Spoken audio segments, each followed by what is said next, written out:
आज की इस वीडियो में हम शुरू करेंगे प्रवाल भित्तियाँ। पी पार्ट फर्स्ट में हमने जब जलमंडल शुरू करवाया था तो उसमें हमारा सबसे पहला था कि जलमंडल में हमें क्या क्या पढ़ना है। तो हमने इसमें शुरू में आपको इसके नित्तल बता दिए थे, धाराएं बता दी थी। आज हम शुरू करेंगे इसमें प्रवाल भित्तियाँ। प्रवाल भित्तियाँ क्या होती हैं, ये कैसे बनती हैं, तो प्रवाल भित्तियों का निर्माण कैसे होता है, इन सब की चीज़ें हम आज शुरू करते हैं। समुद्र हमारे लिए शुरू से ही बहुत एंथुजियास्टिक कौतूहल का विषय बना रहा और इसमें हमने देखा कि इसमें एक मूंगा होता है, मूंगा होता है केसरिया रंग का सा, और इसमें फूना फुटी बरमूदा ऐसी चीज़ें होती हैं। तो चट्टानों के अंदर इस मूंगे के बारे में लोग अपरिचित थे 1920 से पहले। तो उसके बाद जब वैज्ञानिकों की नज़र में इसका महत्व हुआ तो उन्होंने ये माना कि ये प्रवाल क्या है कि एक तरीके का जीव है जिसके ऊपर डिकम्पोजिशन की क्रिया होती है और धीरे धीरे जब जीव मर जाता है तो उसके खोल के द्वारा प्रवालों का निर्माण होता है। तो हमने बात शुरू करी थी कि प्रवाल द्वीपों का निर्माण होता है और इन भित्तियों और द्वीपों में न केवल कोरल को पॉलिप्स ही होते हैं वरन कैल्केरियस अलगाई, फोरामिनिफेरा, मोलस्क, नलीपोर इत्यादि भी होते हैं। प्रवाल समुद्र तल के नीचे या ज्वार भाटे के तल से 5 मीटर तक की ऊंचाई पर पाए जाते हैं, किंतु कुछ स्थानों पर भूगतियों के कारण कई 100 मीटर तक ये ऊंची होती है। प्रवाल चट्टानों की यह एक विशेषता है कि जब तक ये पानी की सतह को नहीं छू लेते तब तक ये आगे नहीं बढ़ती हैं। यह जीव मरे हुए जीवों पर भी नया समूह बनाकर प्रवाल भित्ति का निर्माण कर देते हैं। अब इसके लिए कौन सी आवश्यक दशाएं होनी चाहिए, कौन सी इसके लिए सिचुएशंस होनी चाहिए, तो सबसे पहली बात यह है कि संसार में केवल 13 लाख वर्ग किलोमीटर क्षेत्र में ही प्रवाल श्रेणियाँ फैली हुई हैं। अनुमानतः इनमें प्राप्त मलबे से 26 लाख वर्ग किलोमीटर क्षेत्र प्रभावित होता है। प्रवाल भित्तियाँ कुछ विशेष परिस्थितियों में उदय होने के कारण ही होती हैं। सबसे पहला होता है टेम्परेचर में क्या होना चाहिए कि प्रवाल अपने जन्म और विकास के लिए निश्चित आवश्यकताएं चाहते हैं और मेन है उसमें टेम्परेचर। इनके विकास के लिए 18 डिग्री सेल्सियस तापक्रम जरूरी है और इस कम तापक्रम पर यह समाप्त हो जाते हैं। कुछ विद्वानों का विचार है कि 18 डिग्री सेल्सियस तक तापमान होने पर भी यह पनप जाते हैं। अब गहराई, प्रवाल समुद्री पानी में ही जीवित रह सकते हैं, ये हमें पता है, किंतु अधिक गहराई पर भी ये जीवित नहीं रह सकते। अतः छिछले समुद्री क्षेत्र समुद्र का जीव है और यह साधारणतः 50 फैथम तक की गहराई पर विकसित हो पाता है, किंतु 30 फैथम से अधिक गहराई पड़ने पर इनकी बस्तियां विरल हो जाती हैं। एक है तल छत का आधिक्य, एक्सेस ऑफ सेडिमेंट्स जहाँ पर होते हैं वहाँ पर भी प्रवाल जीवित नहीं रह सकते। माना कि प्रवालों को ऐसी जातियाँ हैं जो अपने ऊपर तलछट गिरने पर उन्हें हटा लेती हैं, परंतु तलछट से प्रवाल समाप्त हो जाते हैं और ये बात निश्चित है कि अत्यधिक मात्रा में तलछट होने पर प्रवाल अपनी जीवन लीला समाप्त कर लेते हैं। एक है सी लेवल, जल तल कैसा होना चाहिए। प्रवालों के विकास के लिए जल से बाहर निकलते ही रुक जाता है और बहुपाद प्रणालियों की अधिकांश जातियां पानी से 1 या 2 घंटे बाहर रहते ही समाप्त हो जाती हैं। इस प्रकार प्रवाल भित्तियां सामान्यतः समुद्र तल से नीचे ही पाई जाती हैं। यदि कोई प्रवाल समुद्र तल से ऊपर उपलब्ध होता है तो उज्जमन माना होता है।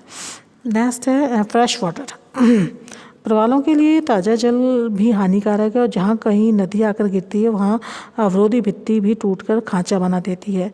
वोवेन के निकट क्वींसलैंड प्रांत में ऑस्ट्रेलिया स्टोन द्वीप घनघोर वर्षा होने पर प्रवाल भित्तियों के कुछ जल तल के बाहर निकले रहने का हेडले हो जाते हैं। ठंडा एवं गर्म जलधाराएँ, cold water and cold currents. जिन समुद्री स्थानों से ठंडा जल पाया जाता है वहाँ प्रवाल उत्पन्न नहीं हो पाते। महाद्वीपों के पश्चिमी किनारों पर व्यापारिक हवाएं तट से दूर समुद्र की ओर बहती हैं, जिससे समुद्री जल पवनों के प्रभाव से आकर तट से दूर चला जाता है, जिसका स्थान ग्रहण करने के लिए नीचे का ठंडा जल ऊपर आ जाता है। ऐसे में क्या होता है कि प्रवाल समाप्त हो जाते हैं। नेक्स्ट है सैलिनिटी या लवणता। प्रवालों के लिए अधिक खारापन भी हानिकारक है। अधिक लवणता वाले समुद्री भागों में चूने की मात्रा कम हो जाती है। चूना प्रवालों का भोजन और कंकालों को विकसित करने का साधन है। इसलिए गुलिएचर के अनुसार ये माना जाता है कि इनका विकास भूमध्य रेखा से 30 डिग्री उत्तर और 30 डिग्री दक्षिण में होता है। यद्यपि यह 30 डिग्री से बाहर द्वीपों पर ये पनप गए हैं, परंतु गल्फ स्ट्रीम गर्म धारा के प्रभाव से ही विकसित हुए हैं। अभी कितने प्रकार के होते हैं, तो हम इनको मानते हैं कि प्रकृति और उत्पत्ति के अनुसार प्रवालों के अनेक प्रकार होते हैं। सबसे पहली बात हम करते हैं अनुतट या तटीय प्रवाल भित्तियाँ, फ्रिंजिंग रीफ। अनुतट या तटीय प्रवाल भित्तियाँ यह महाद्वीपीय तट से समीप या संलग्न रूप में विकसित होती हैं। जिस मंच पर प्रवाल श्रेणी का विकास होता है उसके तथा प्रवाल भित्तियों के मध्य कोई खुला पानी या लैगून झील नहीं पाई जाती। यदि शुरू में यह परिस्थितियाँ नहीं होती हैं तो कुछ समय बाद ये समाप्त हो जाती हैं। लैगून झीलों में गंदला पानी होने के कारण प्रवाल भी नहीं पाए जाते या मर जाते हैं। इनमें कीचड़ पाया जाता है। प्रवाल श्रेणी कम चौड़ी और समुद्र की ओर खड़े ढाल वाली होती है। इनकी चौड़ाई 1 किलोमीटर के करीब होती है, किंतु अपवाद स्वरूप अधिक चौड़ा भी होती है। अनुतट प्रवाल का भाग समतल नहीं होता बल्कि ऊबड़ खाबड़ होता है। आप अपनी इस डायग्राम में भी इस चीज़ को देख सकते हैं कि किस तरीके से उसमें अनुतट प्रवाल भित्ति का डायग्राम बनाया हुआ है।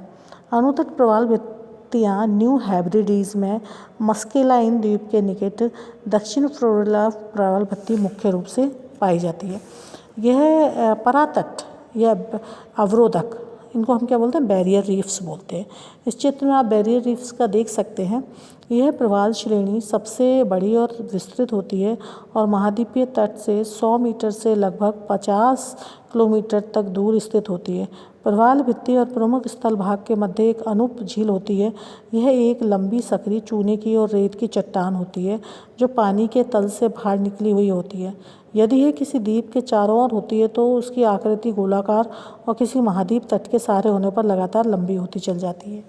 परातट प्रवाल श्रेणियाँ अनुतट प्रवाल श्रेणियों से अधिक ऊंची होती हैं और तट से बहुत दूर तक होती हैं। परातट प्रवाल भित्ति में स्थित अतुल मात्रा में प्रवाल निक्षेप और उसके बाद 30 फैथम से अधिक गहराई तक फैला हुआ है। इसका एक भाग उत्पत्ति विषयक विचारों से कठिनाई पैदा कर देता है। अवरोधक प्रवाल भित्ति का बाहरी ढाल 45 डिग्री तक का होता है, जैसे कि आप डायग्राम में देख सकते हैं, किंतु साधारणतः यह 15 से 25 डिग्री के मध्य ही होता है।